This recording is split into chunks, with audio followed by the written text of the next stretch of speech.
স্বাগত জানাচ্ছি। আমি এম এ কবির। আমি আজকে এই সারিয়াকান্দি নদীর এই ঘাটে যে এই দেশি মরিচগুলো শুকানো হচ্ছে সেটা আপনার দেখানোর চেষ্টা করছি। মূলত বাংলাদেশে যে সবচেয়ে স্বাদযুক্ত দেশি মরিচগুলো উৎপন্ন হয় তার মধ্যে অন্যতম হচ্ছে এই সারিয়াকান্দি উপজেলায় বগুড়া ডিস্ট্রিক্টে অবস্থিত। এই যে নদীর ভিতরে যে মরিচগুলো উৎপন্ন হয় মূলত হচ্ছে সার ছাড়াই মূলত এগুলো উৎপন্ন হয় এবং এগুলা ঝাল এবং গন্ধ অন্যরকম। আপনারা দেখতে পাচ্ছেন এই শহরকা বাঁধের এই তীর দিয়ে অনেক মরিচ শুকানো হচ্ছে। ভাই আসসালামু আলাইকুম। ওয়ালাইকুম সালাম। আসসালামু আলাইকুম। আমার নাম মোহাম্মদ শাহিন। আমার গ্রাম চরবাটিয়া, সারিয়াকান্দি সদর ইউনিয়ন, জেলা বগুড়া। বিষয়টা হলো আমাদের বগুড়ার মরিচ সবচাইতে ভালো। বগুড়ার মরিচ সবচাইতে ভালো, প্লাস আপনার বগুড়ার মরিচ মানসম্মত, গন্ধ সব দিক থেকেই ভালো। তবে আমরা কৃষক, আমরা একটু এখন হিমশিমে আছি। মূল কথা হইতেছে যে আপনার এলসি এসে বাজারটা আমাকে একবারে ডাউনে দিচ্ছে। ইন্ডিয়ান এলসি এসে তো আমরা বাজারের দিক থেকে একটু হিমশিম খাইতেছি। 16,000 টাকার মরিচ এখন বর্তমানে আসছে 9,000, 9,500 কোম্পানি দিছে। কোম্পানির রেট সীমিত। আমাদের চাহিদা রপ্তানি হিসেবে, রপ্তানি আমাদের জমিতে যে হিসেবে রপ্তানি হয়েছে সেই হিসেবে কোম্পানি মাল কম কিনতেছে। আচ্ছা, মানে আপনারা হচ্ছে এই মরিচগুলো কোথায় আবাদ করেন? যমুনার চরে? যমুনার চরের ভিতর আমরা আবাদ করি। আপনি কত বিঘা আবাদ করেছিলেন? আমি দেশি আবাদ করেছি হলে 2.5 বিঘা, মানে 2.5 বিঘা জমিতে আপনি কত মন পেলেন? 100 শতক। আপনি কয় মন মরিচ পেলেন?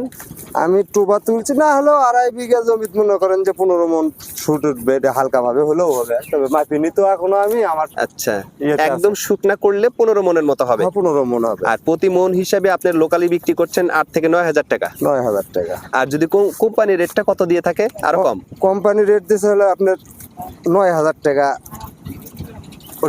প্রসেস করে দিতে হলে 9,000 টাকা দেবে। আচ্ছা, প্রসেসের মধ্যে ওদের কি কি প্রসেস থাকে? ওরা কি কি চায়? চাহিদা মোতাবেক প্রসেস বলতে কি আপনার 2 নাম্বার মরিচটা ওরা নেবে না, এটা ফটকা বলি আমরা। ফটকা। আর আর্দ্রতাটা মেপে নেয় না? আর্দ্রতা এখন মানে যেটুকু আর্দ্রতা আমরা গ্যারেজটা দিয়ে আর্দ্রতা অবস্থায় নেয় আপনার। আচ্ছা, নিয়ে থাকে। আরেকটা বিষয় হচ্ছে এই আপনি বলছিলেন ইন্ডিয়ান এলসি মরিচ। ইন্ডিয়ান এলসি মরিচের কারণে আপনারা বাজার কম হয়। আচ্ছা, ইন্ডিয়ান মরিচটা আসলে মূলত হচ্ছে স্বাদ এবং গন্ধ নেই না, ওটা খাইলে তো আমার মনে হয় ক্যান্সার হবে।